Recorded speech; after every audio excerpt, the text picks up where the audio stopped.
वंदे मातरम साथियों, पेश है आज की मोटिवेशनल स्टोरी या प्रेरणादायक कहानी का शीर्षक है आज ही क्यों नहीं। तो आइए शुरू करते हैं। एक बार की बात है, एक शिष्य अपने गुरु का बहुत आदर सम्मान करता था।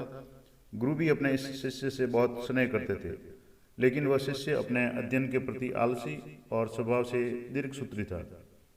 दीर्घसूत्री का मतलब लंबी लंबी योजनाएं बनाता था, कल्पना के घोड़े दौड़ाता था, सदा स्वाध्याय से दूर भागने की कोशिश करता था तथा आज के काम को कल के लिए टाल दिया करता था, छोड़ दिया करता था।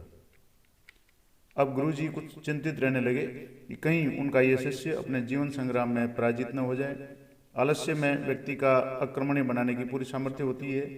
व्यक्ति निकम्मा हो जाता है। ऐसा व्यक्ति बिना परिश्रम के ही फल उपभोग की कामना करता है और इसी चिंता में गुरुजी डूबे हुए थे और वह शीघ्र निर्णय नहीं ले सकता, परंतु और यदि ले भी लेता है तो क्रियान्वित नहीं कर पाता। यहाँ तक कि वह अपने पर्यावरण के प्रति भी सजग नहीं रहता और न भाग्य द्वारा प्रदत्त शुभ अवसरों का लाभ उठाने की कला में प्रवीण हो पाता है, यानी कि समय का मौका का फायदा भी नहीं उठा सकता। उन्होंने मन ही मन अपने शिष्य के कल्याण के लिए एक योजना बनाई। एक दिन एक काले पत्थर का टुकड़ा उसके हाथ में देते हुए गुरुजी ने कहा, मैं तुम्हें यह जादुई पत्थर का टुकड़ा 2 दिन के लिए देकर कहीं दूसरे गांव जा रहा हूँ। जिस भी लोहे की वस्तु को तुम इससे स्पर्श करोगे वह स्वर्ण में परिवर्तित हो जाएगी, सोने में बदल जाएगी। पर याद रहे कि दूसरे दिन सूर्यास्त के पश्चात मैं इसे तुमसे वापस ले लूंगा। यानी तुम्हारे पास 2 दिन का समय है, जितना लोहे से सोना बना सकते हो वो बना लो। शिष्य इस शुभ अवसर को पाकर बहुत प्रसन्न हुआ, लेकिन आलसी होने के कारण उसने अपना पहला दिन यह कल्पना करते करते बिता दिया कि अब जब उसके पास बहुत सारा स्वर्ण हो जाएगा तो वह कितना प्रसन्न, सुखी, समृद्ध और संतुष्ट रहेगा। इस तरह के घोड़े दौड़ाने लगा। कल्पना के इतने नौकर चाकर होंगे कि उसे पानी पीने के लिए भी नहीं उठना पड़ेगा।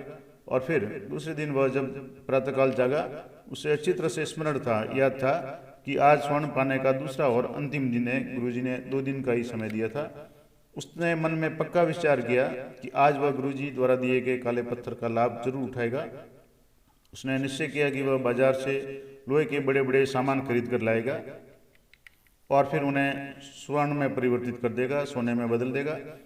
दिन बीतता गया, पर वह इसी सोच में बैठा रहा कि अभी तो बहुत समय है, पूरा दिन आगे पड़ा है, कभी भी बाजार जाकर सामान लेता आएगा। उसने सोचा कि अब तो दोपहर का भोजन करने का के पश्चात ही सामान लेने निकलूंगा, परंतु भोजन करने के बाद उसे विश्राम करने की आदत थी और उसने बजाय उठ के मेहनत करने के थोड़ी देर आराम करने को उचित समझा। पर आलस्य से परिपूर्ण उसका शरीर नींद की गहराइयों में खो गया और जब वह उठा तो सूर्यास्त होने को था। अब वह जल्दी जल्दी बाजार की तरफ भागने लगा, पर रास्ते में ही उसे गुरुजी मिल गए। उनको देखते ही वह उनके चरणों में गिरकर उस जादुई पत्थर को एक दिन और अपने पास रखने के लिए याचना करने लगा, लेकिन गुरुजी नहीं माने और उस शिष्य को धनी होने का जो सपना था वो चूर चूर हो गया। पर इस घटना की वजह से शिष्य को एक बहुत बड़ी सीख मिल गई, एक सबक मिल गया। उसे अपने आलस्य पर पछतावा होने लगा। वह समझ गया कि आलस्य उसके जीवन के लिए अभिशाप है और उसने प्रण किया कि अब वह कभी भी काम से जी नहीं चुराएगा और एक कर्मठ, सजग और सक्रिय व्यक्ति बनकर दिखाएगा। तो मॉरल ऑफ द स्टोरी यानी कहानी से ये शिक्षा मिलती है कि दोस्तों, जीवन में हर किसी को एक से बढ़कर एक अवसर मिलते हैं। हर किसी को ऐसा पत्थर मिलता है जो पारस पत्थर कहलाता है, जो पत्थर को या लोहे को सोना बना लेता है, परंतु कई लोग उन्हें बस अपने आलस्य के कारण गंवा देते हैं। इसलिए मैं भी यही कहना चाहूँगा कि यदि आप सफल होना चाहते हैं, सुखी, भाग्यशाली, धनी अथवा महान बनना चाहते हैं, तो आलस्य और दीर्घसूत्रता को त्याग कर अपने अंदर विवेक, कष्ट साध्य, श्रम और सतत जागरूकता जैसे गुणों का विकास कीजिए। और जब भी आपके मन में किसी आवश्यक काम को टालने का विचार आए तो स्वयं से एक प्रश्न कीजिए, आज ही क्यों नहीं। तो धन्यवाद, मिलते हैं अगली प्रेरणादायक कहानी में। ये कहानी आपको कैसी लगी कमेंट करके जरूर बताएं। तो तब तक जय हिंद, जय भारत।